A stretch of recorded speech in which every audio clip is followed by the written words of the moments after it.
on apprend rapidement la posture. Les genoux par terre. On peut faire le lotus complet avec les deux pieds ici. Ça pousse sur les points d'acupuncture. C'est en temps, la colonne vertébrale, c'est très important. On bascule légèrement le bassin en avant. C'est pour ça qu'on est sur un zafu. Comme ça, on peut respirer, l'abdomen est libre.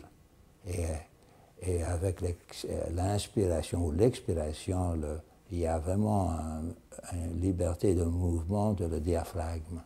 On tend la colonne vertébrale, on monte le menton, on tient les mains contre le bas de l'abdomen, comme ça. Ça, c'est la posture. Puis il y a la respiration. Comment respirer?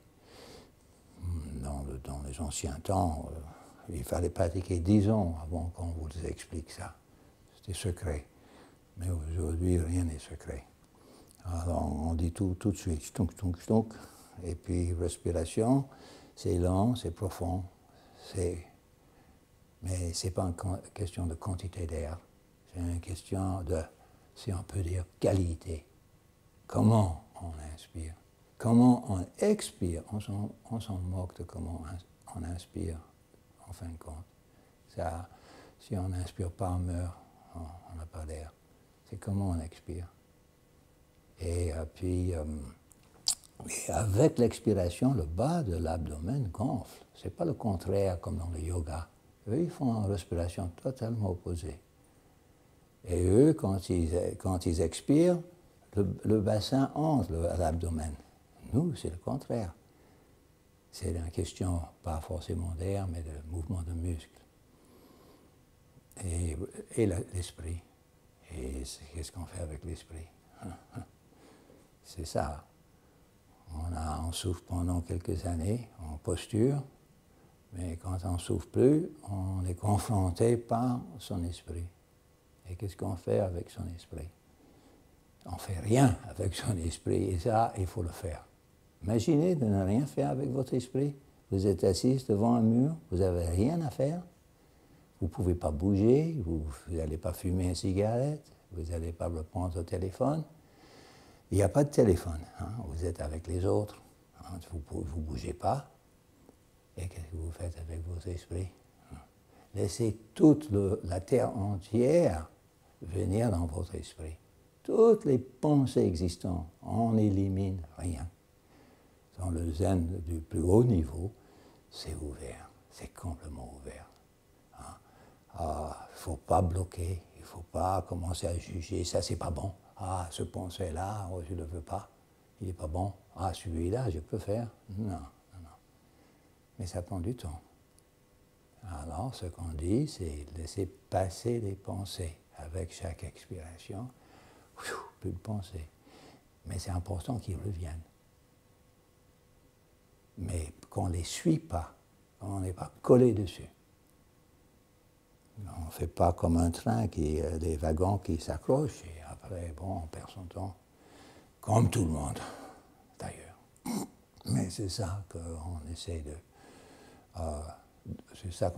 faire. Juste s'asseoir avec rien, aucun préjugé, aucun concept, aucune idée.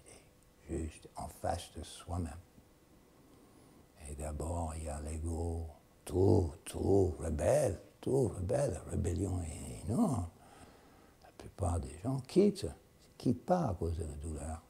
Les genoux, les soirs, bon, ok, on a mal. Mais on quitte quand on n'a plus mal. Parce qu'on est confronté par ses trucs personnels. Et quoi faire avec ça? C'est ça, juste se mettre en face. Et ça se dissipe, son petit moi. Voilà ce qui se passe assise devant un mur, avec le dos droit.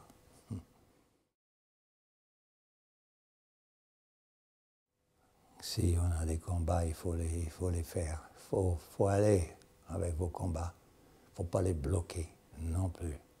Quand on est en contradiction, il n'y a pas un meilleur endroit que de se mettre en face et de le regarder. Et ça se dessoude. Parce que c'est quoi? C'est un côté contre un autre. C'est un concept, une idée contre un autre concept, une autre idée. Et ça, on essaie de dépasser, évidemment. Et il n'y a plus tellement de contradictions. Ça, c'est au début. Mais plus tard, non. Je ne crois pas. Zazen, c'est tout. C'est toute chose. C'est même quand on est passé, c'est même quand on est dans la vie quotidienne. Maintenant, c'est Zazen. C'est Zen, c'est Zazen. Bien que je parle. Et je vous regarde. Mais sinon, on a Kinin, la marche. Et ça, c'est le Zazen en mouvement. C'est toujours pareil. Ne laissez pas vos esprits composer à droite et à gauche. Revenez toujours à ce que vous faites, que ce soit Zazen ou Kinin. Et ce n'est pas plus facile en Kinin. On croit parce qu'on est debout, c'est plus difficile en Kinin. Parce qu'on a tendance à être encore plus distrait. Mais en gros, Kinin, Zazen, c'est Zazen en mouvement. Mais l'esprit, c'est toujours revenir, suivez votre expiration, revenir à ce que vous faites. Vous êtes en train d'avancer avec chaque expiration. Faites ça avec votre tête. Ne soyez pas ailleurs. Mais tout le monde est ailleurs, il faut dire. C'est comme les personnes, un exemple exagéré, mais pas exagéré. Il y a des personnes qui viennent au dojo pour pratiquer Zazen. Ils se stationnent dans leur place assise, comme ils stationnent une voiture dans le garage, et puis ils se cassent. Ils se cassent. Mais leur corps est toujours là, mais ils ne sont plus là. Puis la cloche sonne, il revient pour la voiture. Boum, il démarre. Et ça, c'est exactement ce qu'on ne fait pas. On est avec le corps et l'esprit, on ne se sépare pas avec les idées.